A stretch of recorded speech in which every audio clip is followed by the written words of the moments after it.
A gente vai começar o nosso programa com um post da Sharon, da semana passada. Opa! Oi? Eu acho que muita gente vai se identificar com ele. É um post que fala da relação dela com o filhinho, o Benjamin, de um pouquinho mais de 1 ano, e falando de questões que são muito normais na maternidade. Eu vou ler para vocês. Ela diz o seguinte: estamos mais longe um do outro, passando mais períodos distantes, mesmo que aos poucos. É a vida da mulher, agora a mãe que tem que seguir. Éramos muito só nós dois, mas preciso cortar o meu cordão. Ah, a culpa que sinto, não devia, mas sinto.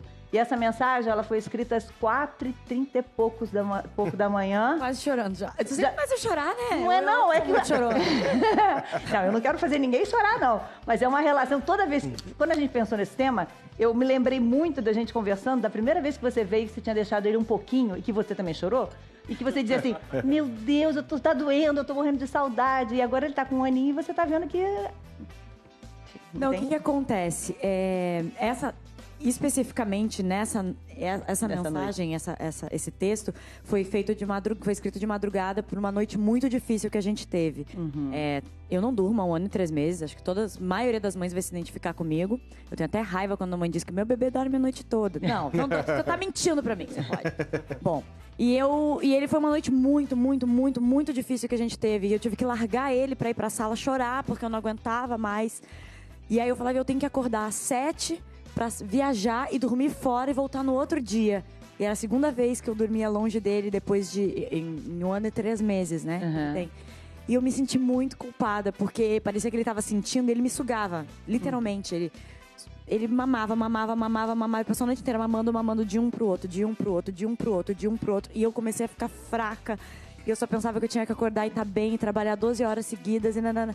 Então aí eu desabafo, assim, a minha maneira é escrever pra ele. Eu comecei a escrever pra ele. Mas ainda é difícil a questão da separação mesmo? Além de, obviamente, uma noite difícil pra ele você. não. Tanto pra que ele entrou na escolinha, ele nem fez adaptação.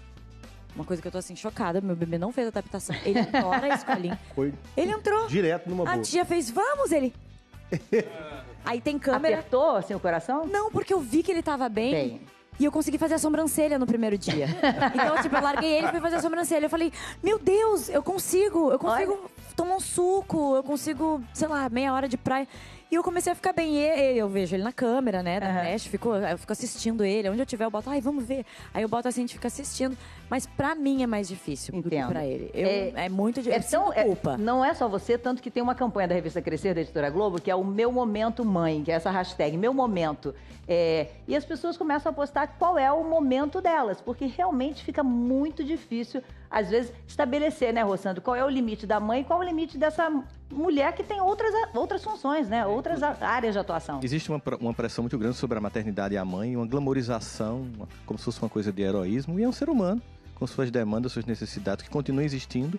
E é claro que no primeiro momento da vida, quando o bebê está pequenininho, a atenção é muito grande para ele, a gente sabe disso, mas depois a vida vai chamando você para a rotina, e essa desconexão vai gerando essa culpa que tem que ser revista, porque a gente começa a imaginar aí. É na hora também que os homens têm que chegar junto, né? Para participar, para estar junto, entendendo que é uma nova sociedade, que a mulher ela não fica mais em casa só cuidando do filho como no passado.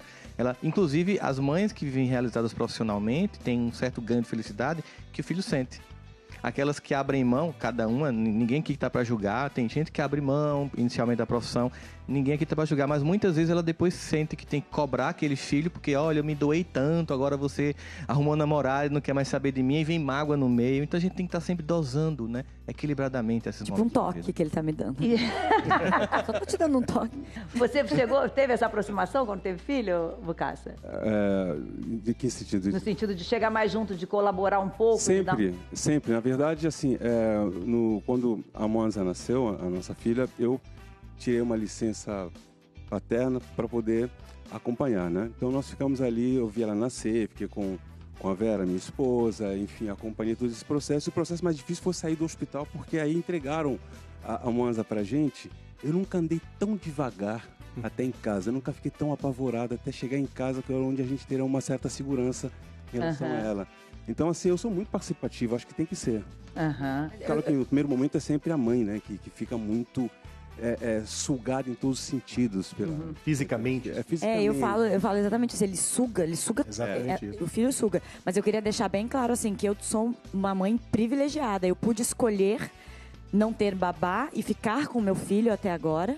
Né? Então, assim, tem mães que com 4 meses tem que voltar a trabalhar. Eu não consigo entender, eu não consigo imaginar como seria pra mim.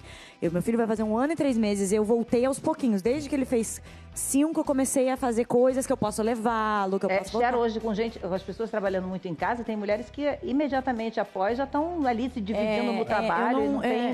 Às vezes não tem opção, como você falou. A gente sabe que graças a Deus, eu agradeço por poder ter tido essa oportunidade. Esse tempo, né? Não é a realidade da maioria, né?